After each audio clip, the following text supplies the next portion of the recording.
Okay. So can you start by introducing yourself with your name, your school, your grade, and some extracurriculars that you do? Ooh, okay, let's see if I can remember that all. So my name is Sofia Aguilar Ehrli, as you can see the named handle right there. I go to the Overlake School. I think you asked my grade. Going into 11th grade. And some activities I participate in they range from theater and dance competitions to also I'm an editor of the school newspaper and I do work with Equity Counsel at my school. Ooh, fun. Okay. Are you familiar with the concept of generative AI? Yes, I am. How often would you say you use generative AI?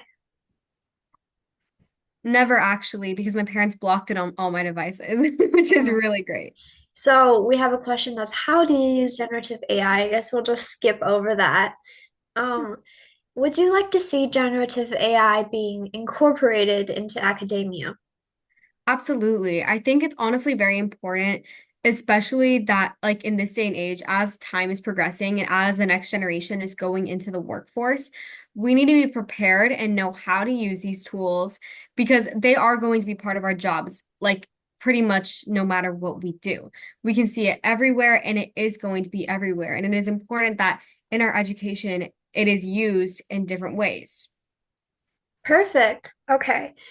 Do you think the usage of generative AI in a school setting might hinder students' development of essential skills? I think it really depends on the context of how it's being used.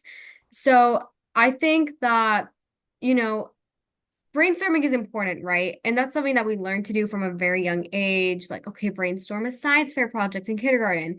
And I think it is important to still have that like creativity and be able to use that creativity. But I also think at a certain level, when you're brainstorming, for example, I was working on a slogan in this like government course I took, and my friends and I were using ChatGPT to come up with fun ideas for slogans. Now, this is just to like use a background or like have like a I don't know how to call it like A a starting point. blueprint, a starting point. Yeah. So then we can from there think like, oh yes, we can take this, but then merge it with this and then put things together. So there's still thought process going on there. It's not like it's fully doing the thinking for us. It's just giving us a bigger scope and a bigger like idea of what we could use. Mm-hmm. So So, I think it is important. yeah. So you're kind of going to our other question, which is, can you show your own analytical thinking while using generative AI? So can you talk a bit more about it?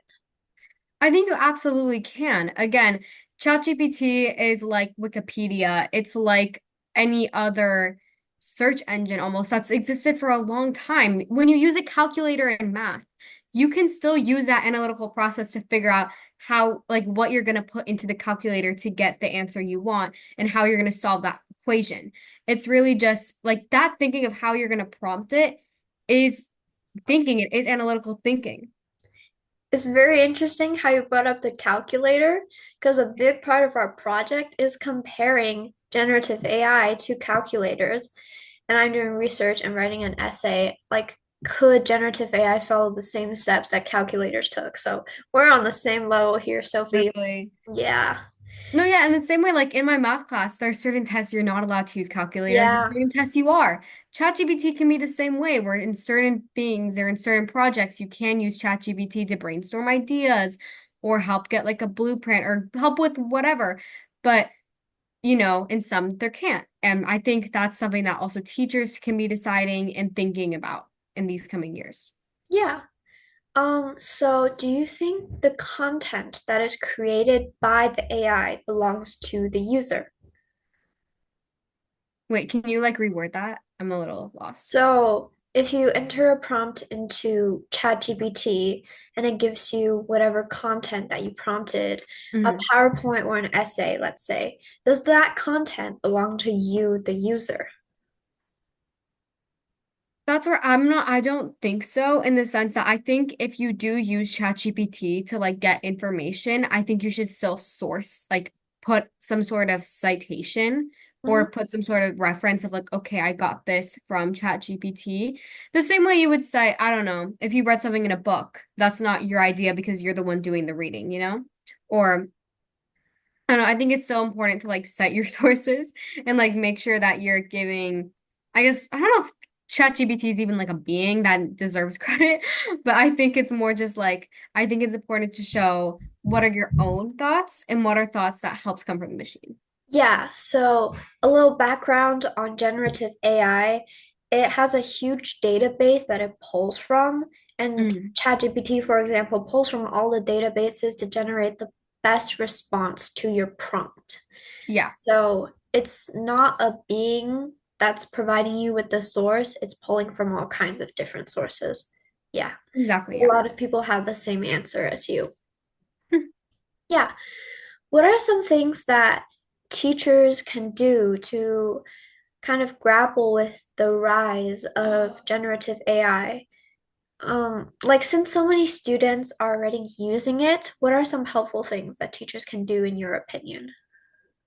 Well, I think honestly, and at first I saw a lot of pushback from my teachers personally, but then I kind of saw this like almost like I wouldn't say of it, but like somehow trying to include ChatGPT in projects. For example, I had this one English project where they said, okay, put this like Shakespearean like a Shakespeare like monologue into ChatGPT and then try to ask it to make like a modern day English translation, but you have to Oh. give at least three prompts to get it to be exactly what you think would be perfect. So like you can't just like say modern day English, go. Say modern day English, okay, now make it more spicy. Now make it angrier. Now make it blank. And so you have to do at least three prompts.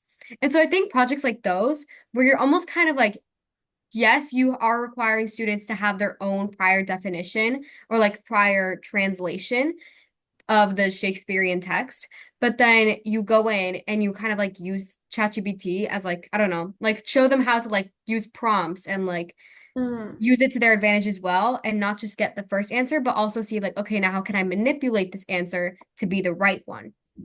And so like there's both actual analytical thinking and it's a cool project. So I think that's just one example. I yeah. think really in general, I think teachers should try to like again embrace ChatGPT and find ways to incorporate it into curriculum.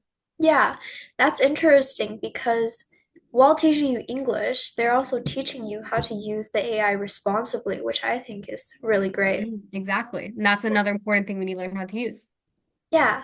Okay. The last question is just how do you see AI growing in the next 5 years or so? Oh, I'm talked to my dad because he works in tech and he's like very interested in this, a lot about this. And the truth is, we don't know. I think honestly, where I'm more nervous is in like the video and like the photos and like having, Yeah. I don't know if you've seen those things where people are like, okay, guess which one's AI? And I'm actually genuinely, I've gotten to a point where I'm struggling. Like I'll pick the wrong one. And I think that's one thing where I do really think I think there should be more generally like government regulation somehow, just to make sure there isn't like misinformation. There's already so much misinformation spreading in the world. And I think this is like the last thing we need of like videos very easily being able to made. The thing that happened with Taylor Swift, terrifying. Yeah, no, I think exactly. I think that's just like I want there to be more regulation around that because I feel like who knows what'll happen next.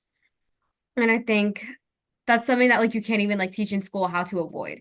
I mean, it's good that on the one hand, it's making us more critical of like everything we see in our lives. Like even I sometimes will see videos and I'm like, that's ChatGPT, isn't it? And it's like just started. But like, that's gonna be harder to decipher as time goes on. So It's that's gonna make people more critical about what they put out on the internet too. I Which, hope so. yeah, which is nice, but also if you're going that far, it's too much. It is. Yeah, okay. That's the last question, but do you think there are any other interesting questions we should ask or any ways to make the interview process better? Any other questions? Not that I can think of. I think you guys like did a pretty good job coming with these questions. Yay.